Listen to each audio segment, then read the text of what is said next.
Bonjour aussi à tous, hein. Vous êtes très très nombreux. On se demandait si on allait dépasser les 100 et en fait on dépasse les 100. Donc le thème c'est bien donc un panorama du logement social avec trois interventions pour ce rendez-vous de l'INSEE. On a l'habitude sur ces rendez-vous de l'INSEE d'avoir deux temps. Le temps principal, je dirais, c'est une présentation d'une étude qu'on a réalisée récemment, donc sur le logement social, et un premier temps sur un aspect plus général ou plus méthodo, qui introduit après plus précisément l'étude. Donc en fait, sur ce temps plus général, on aura deux présentations. Donc, il y aura Sabrina Volant, en fait, de l'INSEE Bretagne qui interviendra sur le suivi conjoncturel des logements, donc le suivi conjoncturel des loyers, pardon, au niveau national. Donc, elle va rappeler l'intérêt, en fait, de ce suivi des loyers et comment, en fait, ce suivi est réalisé à l'INSEE, à la fois dans le secteur libre et dans le secteur social. La deuxième intervention sera celle de Ambre Piogé du Centre régional d'études pour l'habitat de l'Ouest, et CREA Ouest pour les gens qui connaissent, qui va présenter son organisme, déjà, pour ceux qui ne connaissent pas. Donc les enjeux et missions de cet acteur référent du logement social donc sur la zone Bretagne et Pays de la Loire. Et aussi préciser un concept qui nous sera utile en fait pour l'étude sur l'éligibilité au parc social. On verra que c'est un concept pas si simple que ça à avoir en tête. En tout cas, il faut avoir en tête les différents types. Et enfin, en dernière partie, donc Soisic Jolivet, donc de l'INSEE Bretagne, présentera les principaux résultats de l'étude qui est sortie fin avril sur le parc social. Elle va dresser un état des lieux du parc social avec un éclairage des caractéristiques des logements sociaux, un éclairage sur le profil des ménages locataires, ainsi qu'une analyse territoriale qui met en regard la réponse aux deux questions suivantes. Où se situe la demande d'accès au logement social et où se situe actuellement le parc social? Avant de finir, je voudrais juste préciser que cette étude a permis de valoriser des données du CREA et a fait l'objet d'un partenariat avec le CREA et la DRETS de Bretagne, mais elle a aussi eu l'expertise d'autres partenaires que je tenais aussi à saluer avant de commencer. Donc, on a eu le concours de l'ARO HLM, donc l'Association régionale de l'habitat social de Bretagne, l'Union sociale pour l'habitat, l'USH des Pays de la Loire, la DRETS Pays de la Loire, les DREAL Bretagne et Pays de la Loire et aussi l'INSEE Pays de la Loire. Donc une nombreuse association d'experts en fait pour la réalisation de l'étude. Je remercie par avance l'ensemble des intervenants pour leur participation et je cède tout de suite la parole à Sabrina. Merci, bonjour à tous. Je vais commencer par partager le support.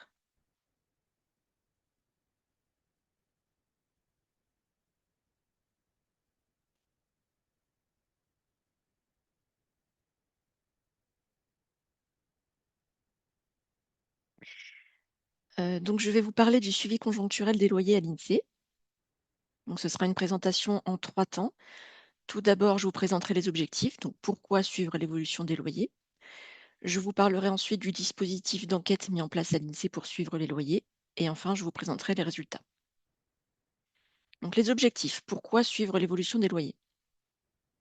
Eh bien, tout d'abord parce que le loyer occupe une place centrale dans les dépenses des ménages. En effet, 25,2% du budget des locataires est consacré au logement en 2020. Donc cette mesure-là, c'est ce qu'on appelle un taux d'effort.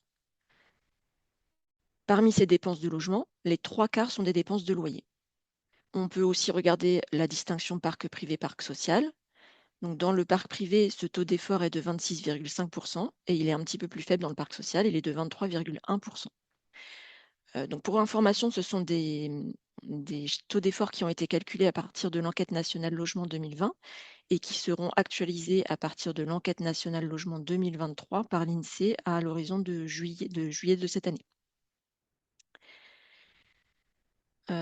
Une autre raison pour laquelle suivre l'évolution des loyers, c'est que les loyers sont une composante importante de l'indice des prix à la consommation, qui est une mesure de l'inflation. En effet, en 2025, Les loyers représentent 6,5% de la consommation des ménages. Donc, par rapport au taux d'effort dont on a parlé précédemment, cette part est un peu plus faible dans la consommation des ménages puisque ça intègre l'ensemble des ménages de France, donc à la fois les locataires et les propriétaires qui, eux, ne payent pas de loyer par définition. Donc c'est une part plus faible, mais qui toutefois n'est pas négligeable. Or, l'indice des prix à la consommation sert à indexer, le SMIC, différentes, pensions, différents contrats, d'où l'intérêt de bien suivre, l'évolution des loyers. Donc, on suit l'évolution conjoncturelle des loyers pour, dans un premier temps, alimenter l'indice des prix à la consommation, donc la mesure de l'inflation. Ça s'inscrit dans le cadre d'un règlement européen de 2016 relatif aux indices des prix à la consommation harmonisés, qui permet de produire des indices de prix comparables entre les différents pays européens. On en profite pour produire ce qu'on appelle l'indice des loyers d'habitation, donc qui permet de présenter l'évolution des loyers dans le secteur libre, dans le secteur social, ainsi que l'agrégation des deux. Et comme vous l'avez vu précédemment, ça permet aussi de produire des indicateurs associés, comme par exemple des taux d'effort. Je vais vous parler maintenant du dispositif d'enquête qui permet de répondre à ces objectifs. Donc, dans les grandes lignes, c'est un dispositif qui est composé de deux enquêtes sur les loyers. L'enquête dite loyer et charges, qui suit les loyers du secteur libre, et l'enquête sur les loyers auprès des bailleurs sociaux pour le secteur social. La périodicité de ces deux enquêtes est trimestrielle. On collecte les loyers de janvier, d'avril, de juillet et d'octobre.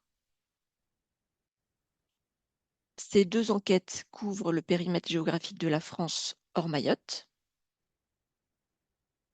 et elles couvrent les résidences principales louées vides à usage principal d'habitation. L'unité enquêtée est bien le logement et non les locataires qui habitent ces logements. Ce qui fait que, par exemple, quand on a un changement de locataire, on va interroger ou suivre le loyer du nouveau locataire qui habite toujours le même logement que l'on suivait précédemment. Pourquoi? Parce que les changements de locataires sont un moment propice aux évolutions de loyer. Quelle est la nature du loyer qu'on cherche à suivre? C'est le loyer principal, hors loyer annexe, par exemple les loyers des parkings, hors charge, avant déduction des aides au logement, hors effet qualité, c'est-à-dire qu'on cherche à suivre un effet pur du prix et on ne tient pas compte, par exemple, des évolutions qu'il pourrait y avoir en cas de travaux, qui pour nous est un changement de qualité du logement. Et dans le parc social, on intègre le supplément de loyer de solidarité, donc le SLS, ou la réduction de loyer, et la réduction de loyer de solidarité, donc la RLS, qui toutes deux dépendent des revenus des locataires. On garde en tête que la révision des loyers dans le secteur social a lieu au 1er janvier, tandis que dans le secteur libre, elle a lieu dans la majeure partie des cas à la date d'anniversaire du bail. Les révisions des loyers sont basées sur l'indice de référence des loyers. Donc l'indice de référence des loyers, c'est l'indice des prix à la consommation hors tabac et hors loyer. Et on garde un œil attentif sur les changements de locataires qui pèsent dans l'indice des loyers. Quelques mots sur les spécificités de l'enquête loyer et charges. Donc c'est une enquête auprès des ménages qui occupent les logements que l'on suit. Ces ménages sont interrogés, enfin, ou le logement que l'on suit va être les locataires des logements que l'on suit sont interrogés pendant 5 trimestres consécutifs. C'est la durée minimale pour pouvoir capter les revalorisations annuelles de loyer. Chaque trimestre, on va interroger 3 800 logements en métropole et 2 000 logements dans les DOM. C'est une enquête qui est réalisée par notre réseau des enquêteurs INSEE. La première interrogation a lieu en face à face, de même qu'en cas de changement de locataire, et ce afin de pouvoir voir des documents tels que le bail ou la quittance. Les interrogations suivantes, ou en cas de changement de locataire, ont lieu par téléphone et donc sont plus légères et plus rapides. Quelques points sur l'enquête auprès des bailleurs sociaux. Donc c'est une enquête où on interroge directement les bailleurs ce qui permet d'avoir une très bonne qualité de données. Le secteur social, donc il y a plusieurs définitions possibles du secteur social. Et ici, ce périmètre du social est défini par l'appartenance au répertoire du parc locatif social, donc le RPLS, qui est administré par le ministère en charge du logement. Et donc, c'est dans ce répertoire qu'on va sélectionner les bailleurs et les logements qui vont participer à l'enquête. Donc, on a sélectionné 85 bailleurs en métropole et tous les bailleurs des DOM pour des questions de représentativité. Chacun de ces bailleurs est interrogé pour 30 à 100 logements en fonction de la taille de son parc. Ce qui fait qu'au final, on interroge 3500, on suit 3500 logements en métropole et 200 logements par DOM. Cette liste est fixe pour 5 ans et donc à l'issue de la période de 5 ans, on va renouveler les échantillons de bailleurs et de logements.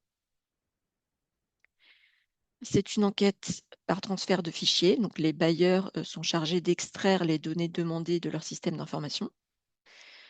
C'est une enquête assez légère, on collecte que 21 variables, telles que le loyer, le surloyer, la réduction de loyer de solidarité, les surfaces, etc. J'en viens aux résultats. Les indices d'évolution des loyers sont publiés chaque trimestre dans la collection Informations rapides de l'INSEE. Donc, je vous ai mis le lien et le chapeau de la dernière publication. La prochaine sortira le 16 juin. Et donc, on peut voir ici dans le chapeau qu'entre entre octobre 2025 et janvier 2026, les loyers augmentent de 0,5%. On commence par détailler les évolutions trimestrielles et on a des évolutions sur un an en distinguant parc social et parc privé, puis ensemble. Donc là, vous avez un des graphiques de la publication donc, qui présente l'indice d'évolution des loyers. Donc, en bleu, c'est le secteur libre. En rouge, la courbe du secteur social. Et en noir, la courbe agrégée d'ensemble, sachant que l'ensemble, c'est 2 tiers du libre et 1 tiers le social. Donc, ce qu'on peut voir sur la période présentée ici, c'est que depuis 2010, on a une hausse quasi ininterrompue des loyers. Sur la période 2015-2017, on a une moindre hausse des loyers qui s'explique par plusieurs phénomènes. D'abord, le ralentissement de l'inflation et donc de l'indice de référence des loyers qui sert à revaloriser les loyers. Et puis aussi, on a la mise en place d'une législation qui encadre les hausses de loyers, notamment à la relocation en zone tendue.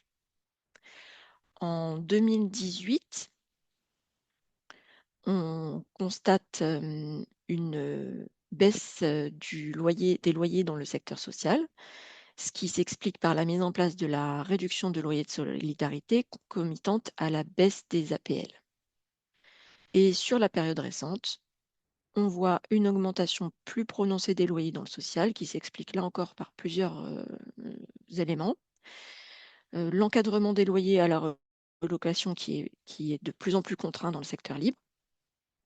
Moins de mobilité résidentielle également, puisque par exemple en 2013, on est autour de 10%, 10-11% de déménagement, donc tout ménage confondu, hein, en 2013, alors qu'en 2023, on est plutôt autour de 9%. On a une moindre revalorisation des loyers en cours de bail dans le secteur libre. Donc là encore, en 2024, on est autour de 50% des loyers revalorisés pour les locataires en place, alors qu'en 2014, c'était bien plus systématique, autour de 85%. Alors que dans le social, dans le même temps, la revalorisation reste quasi systématique au 1er janvier. Et puis plus récemment, en 2025, on a eu la baisse des montants de RLS décidés par la loi de finances. Voilà, je vous remercie pour votre attention. Partager mon écran. Hop. Est-ce que c'est bon pour vous? Ça arrive, voilà, c'est bon, tu peux y aller, merci Ambre. Bon. Bonjour à tous, du coup moi c'est Ambre Pieuget du Créa Ouest. Je vais introduire l'étude partenariale qu'on a fait avec l'INSEE sur le logement social en vous présentant d'abord le Créa et puis un peu ce qu'on a apporté à l'INSEE. Mais j'ai vu un paquet de noms que je connais, donc ça va être une petite redite pour ce-là, mais c'est pas grave, ça fait pas de mal une petite redite. Du coup, le CréaWest, qui nous sommes? Nous sommes un outil partenarial au service de tous les acteurs du logement social en Bretagne et Pays de la Loire. Donc, les acteurs du logement social, les bailleurs, les collectivités, les services de l'État et tous les autres réservataires comme ALS, Action Logement Service par exemple.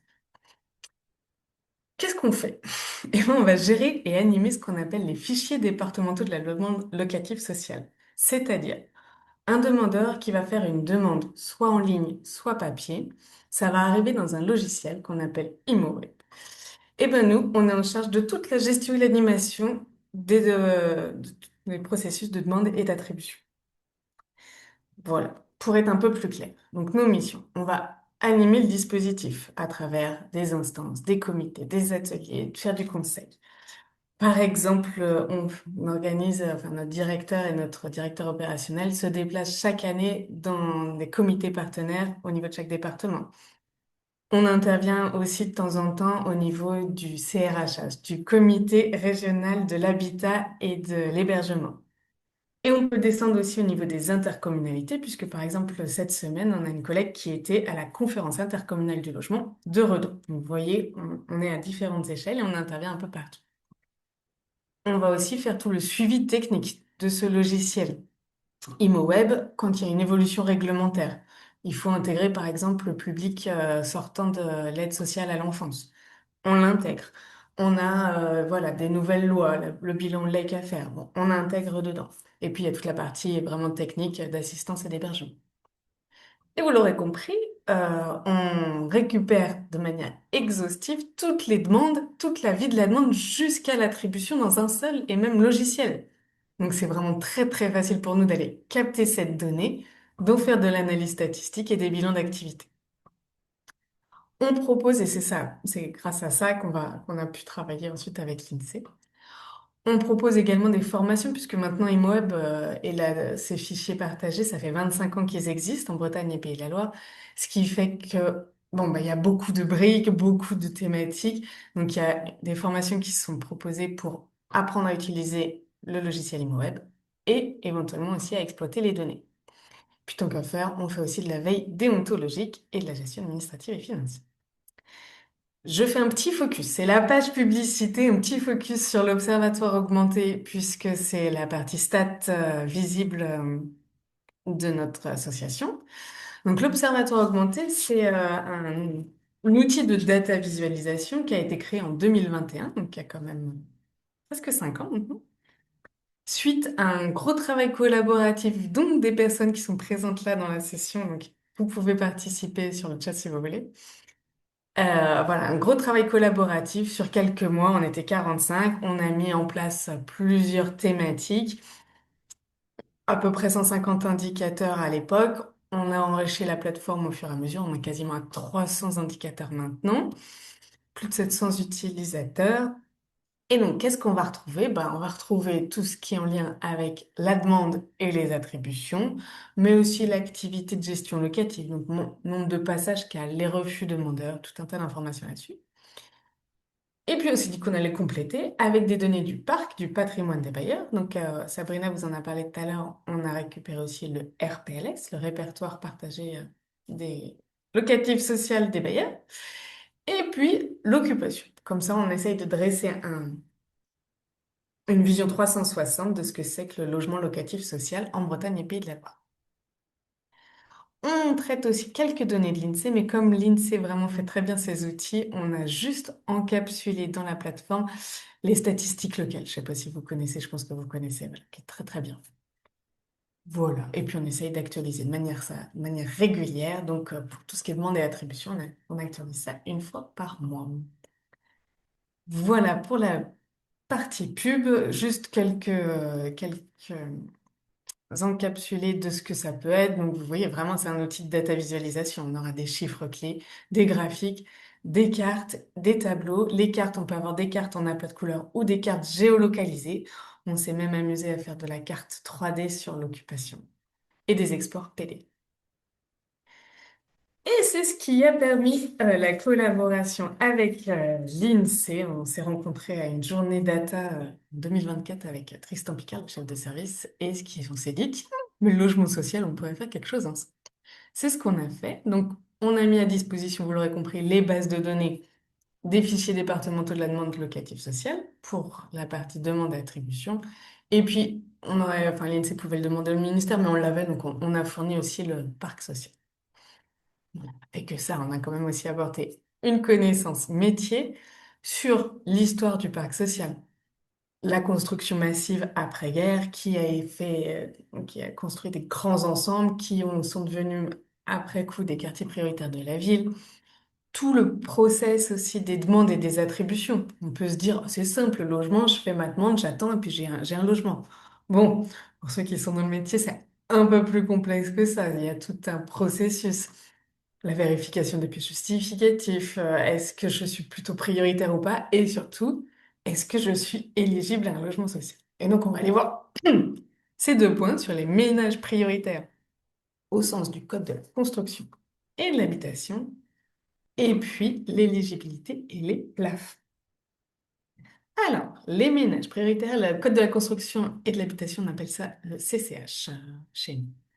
Donc, qu'est-ce que c'est? Déjà un tout petit peu d'histoire. On disait après-guerre, là, il y a eu un besoin de construction massif et de reconstruction. Donc, il y a eu de nombreuses lois et des textes réglementaires qui sont sortis un peu suite à ça, un peu partout. Ça a été regroupé en 1954 dans un code de l'urbanisme et de l'habitation. Et au fur et à mesure des années, on s'est rendu compte que l'urbanisme et l'habitation, c'était vraiment des lois différentes. Donc, en 73, le code de l'urbanisme est sorti. Et en 78, on a eu le code de la construction et de l'habitation, qui est le code qui est la référence juridique encore aujourd'hui et qui évolue régulièrement. Par exemple, vous avez eu la loi Allure en 2014. Ils ont ajouté du coup un livre sur la gestion des copropriétés qui n'était pas avant. Voilà, donc c'est vraiment pour dire c'est la référence. Et dans cette référence, on a bien tout ce qui est par rapport aux dispositions législatives et réglementaires des logements sociaux. Et on a un petit article L441-1 qui va préciser les catégories des personnes les plus prioritaires pour l'attribution d'un logement social.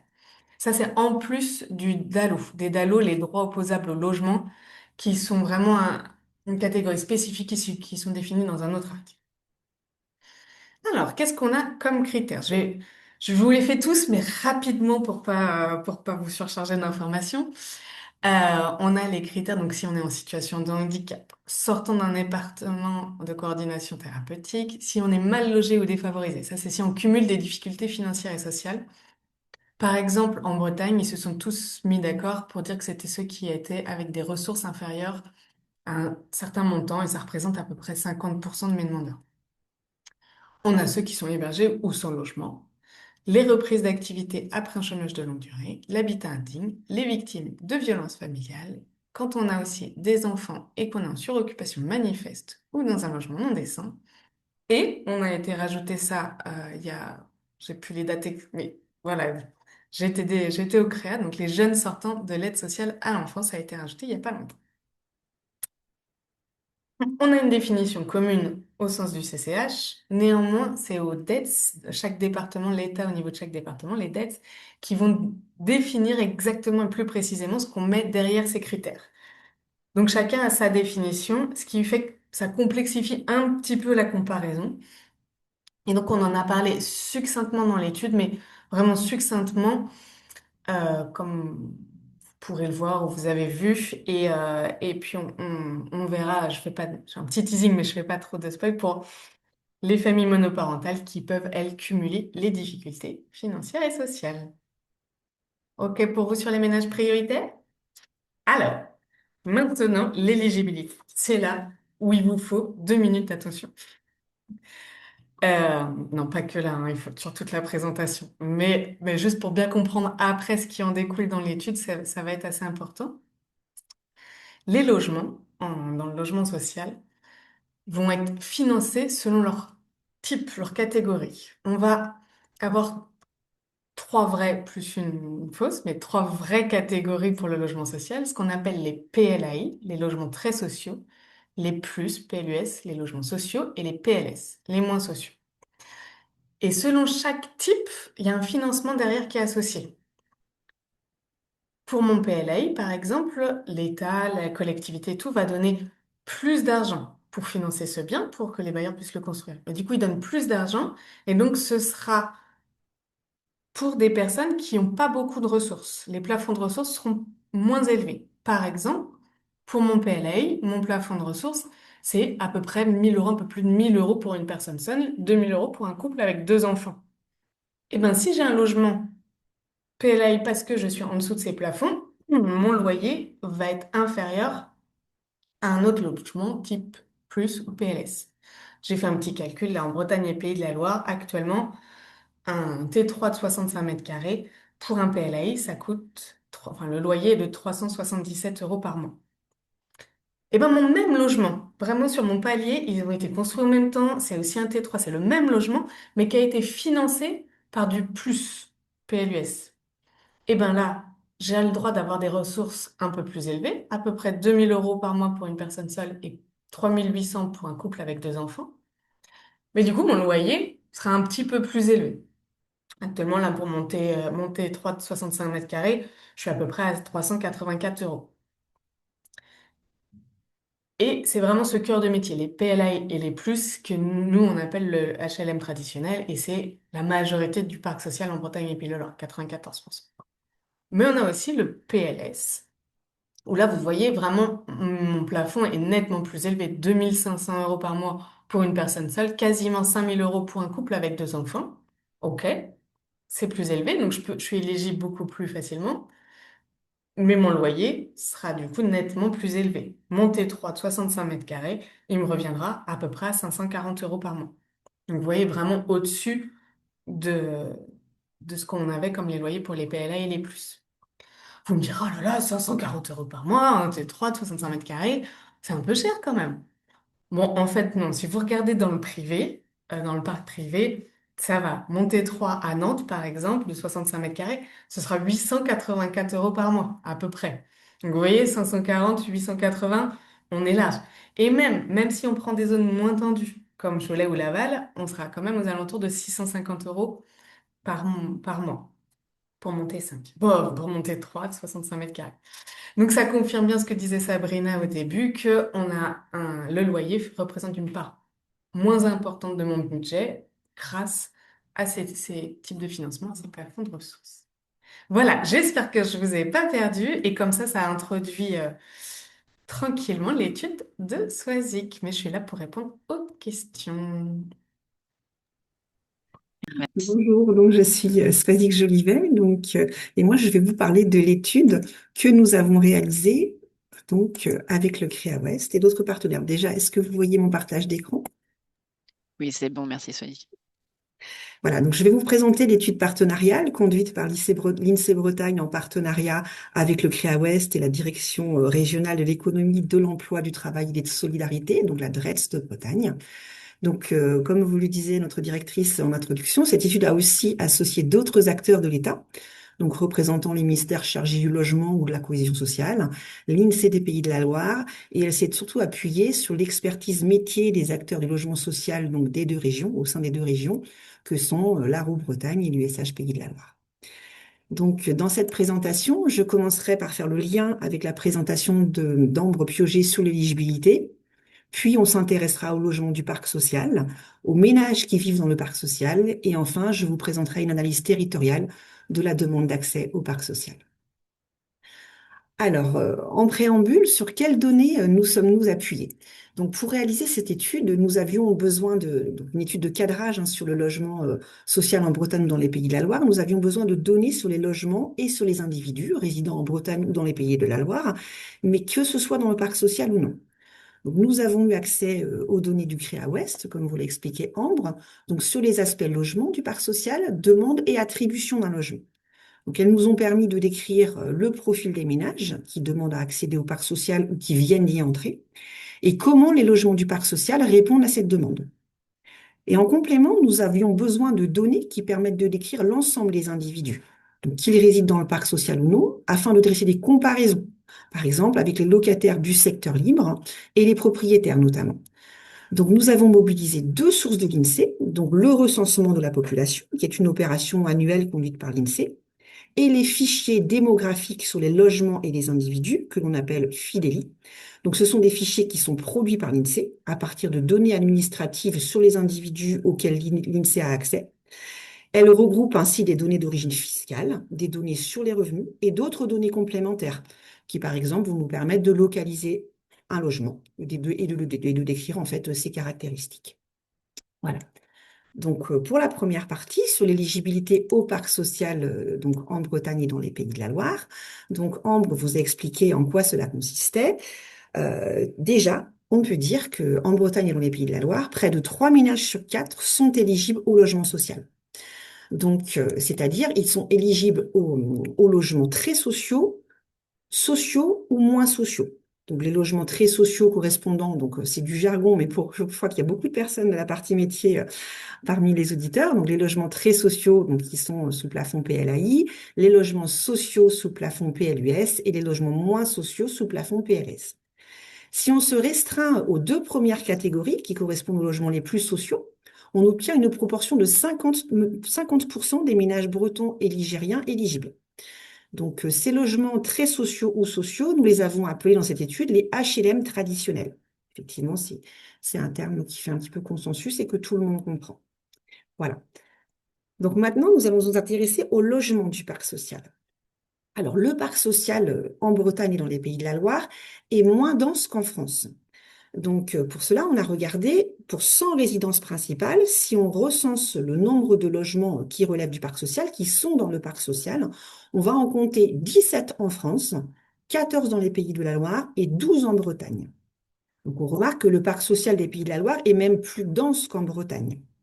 Donc, alors, une raison à cela, c'est qu'il est plus fréquemment situé dans les quartiers labellisés politique de la ville. Et ces quartiers concentrent une part importante de logements sociaux. Il s'agit d'ailleurs souvent de grands ensembles construits après la Seconde Guerre mondiale, comme vous l'a expliqué Ambre, qui répondaient à l'époque à la crise du logement.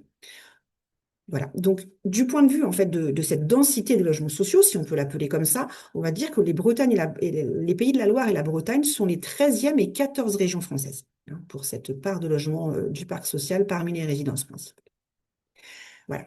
Donc, je vous disais donc, que le parc social dans les Pays de la Loire est plus dense qu'en Bretagne, voilà, avec des logements sociaux plus fréquemment situés en QPV, qui vont être donc en quartier prioritaire de la ville, pardon, qui vont être donc des logements souvent plus anciens et plus grands. Et cela va m'amener justement à vous parler des caractéristiques des logements sociaux. Donc, de manière générale, les logements du parc social construits avant 1977 étaient familiaux, justement, donc très souvent dans les quartiers qu'on appelle le politique de la ville maintenant. Près de 40% avaient au moins 4 pièces. Donc, depuis 2013, on remarque que la tendance dans le parc social est à la construction de plus petits logements, de seulement 1 ou 2 pièces.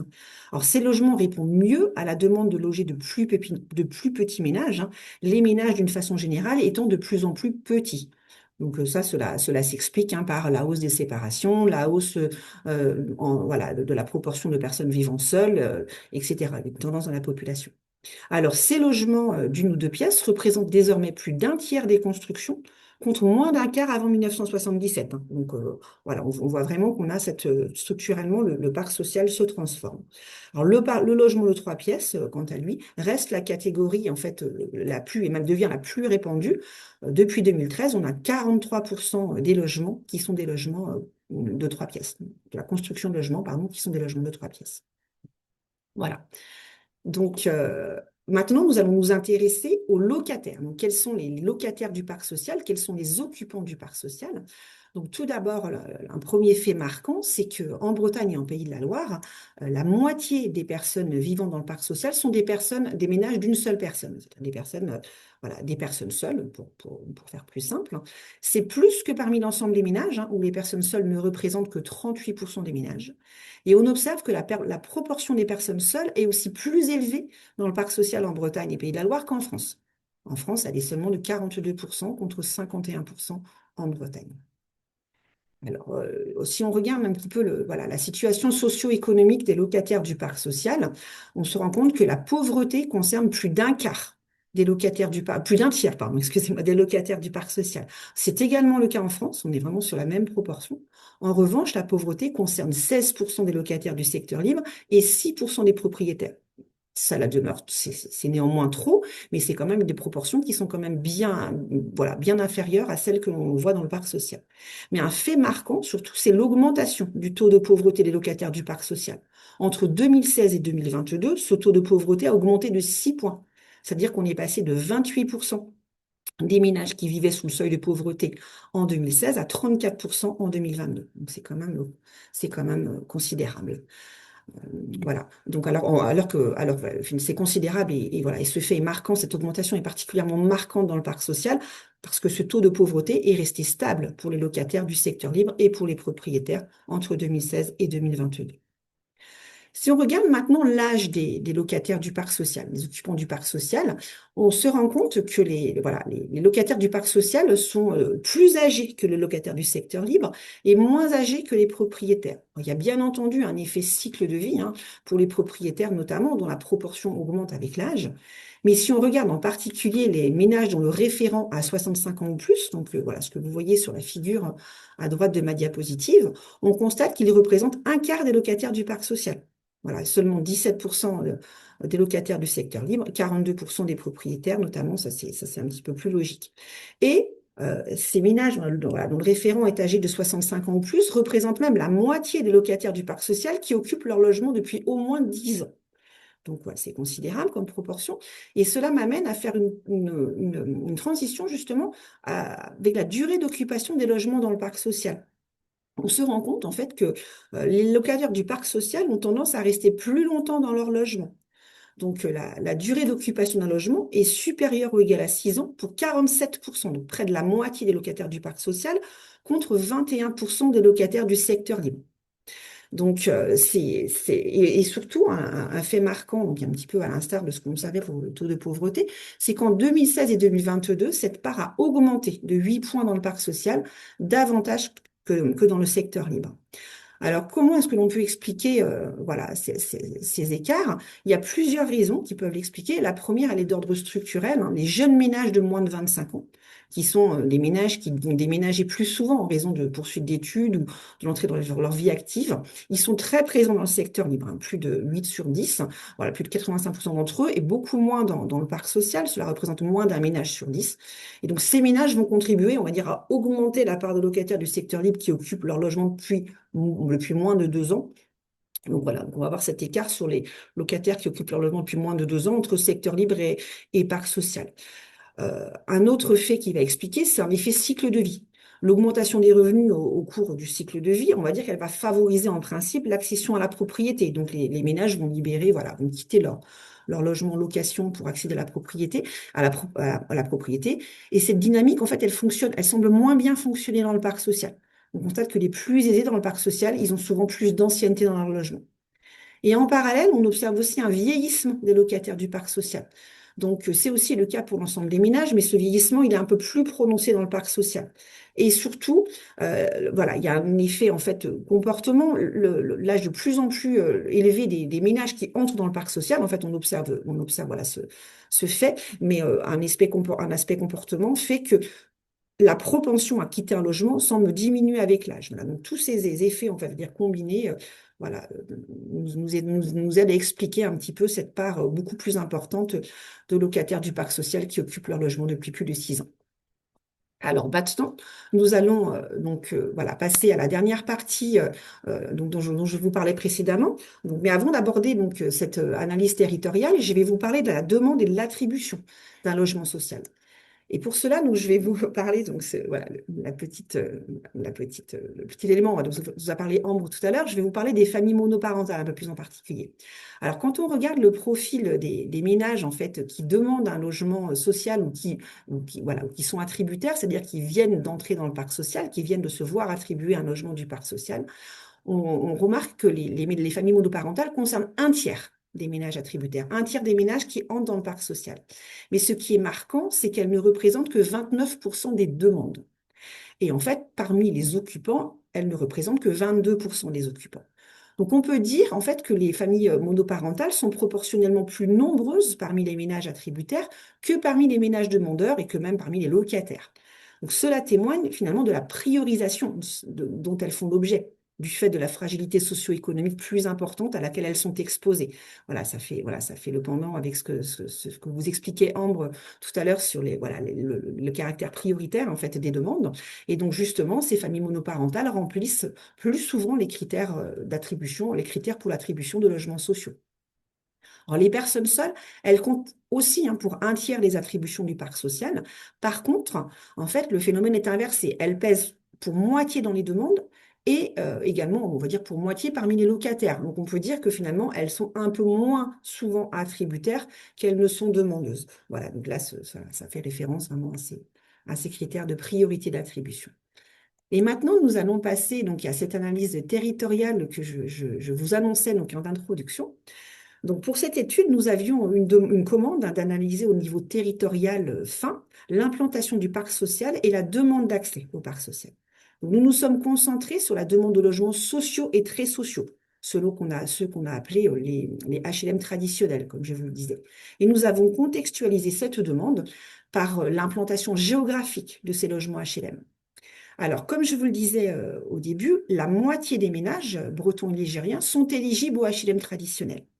Donc, géographiquement, ces ménages, on va les trouver, ils sont plus nombreux proportionnellement dans les zones urbaines. Enfin, pardon, je reprends. Ils sont plus nombreux en volume, en nombre, hein. Il y en a davantage dans les zones urbaines, mais proportionnellement, par contre, ils sont plus présents, plus nombreux dans les intercommunalités rurales. Et il faut avoir à l'esprit, par contre, que, d'une manière générale, les ménages qui demandent un accès au parc social sont bien moins nombreux que ceux qui y sont éligibles. Voilà, donc il faut un petit peu avoir ces éléments de cadrage en tête.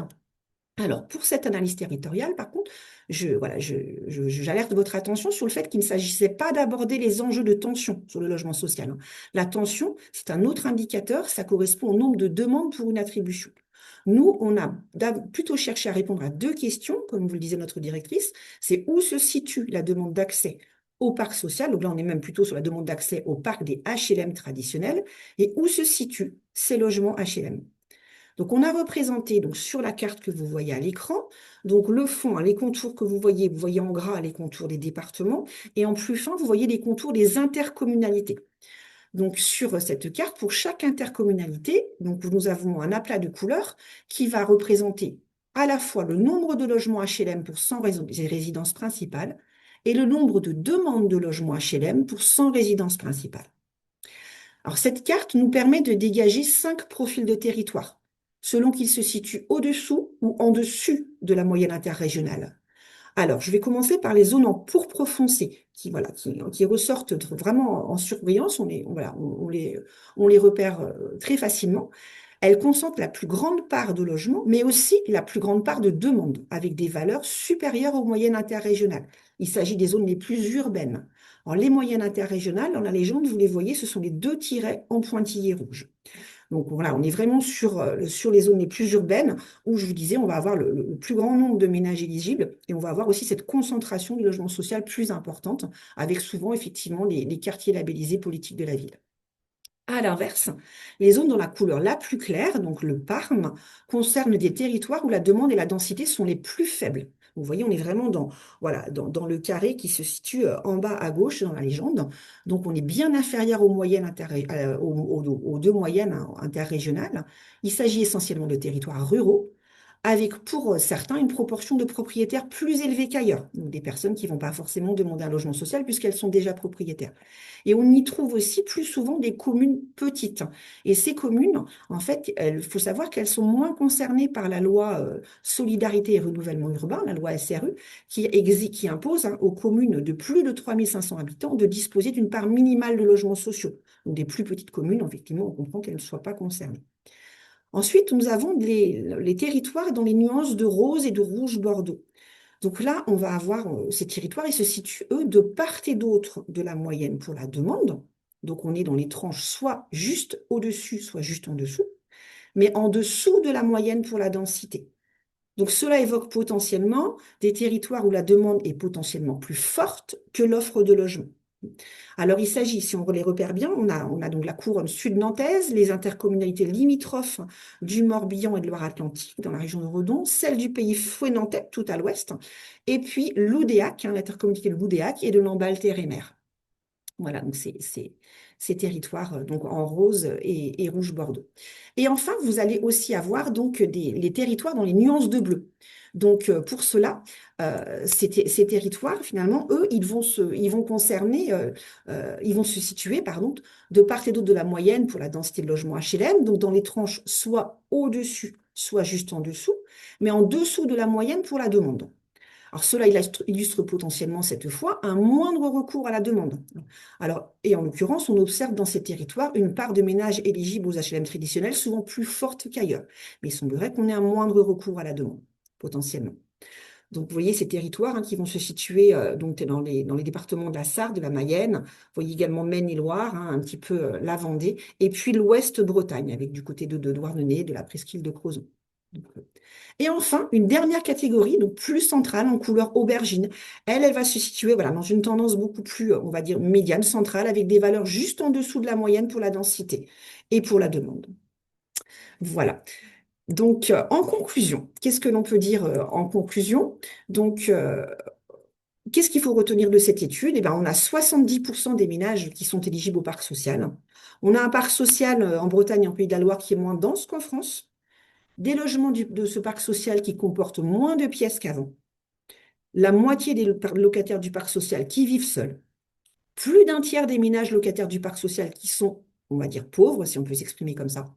Des locataires du parc social plus âgés et qui occupent leur logement plus longtemps que dans le secteur libre. Des familles monoparentales proportionnellement plus présentes dans les attributions d'un logement social que dans des lots de demande et que même parmi les occupants. Et enfin, une demande et une densité de logements qui relèvent des HLM traditionnels plus fortes dans les territoires les plus urbains et moins fortes dans les territoires plus ruraux ou présentant une part élevée de propriétaires.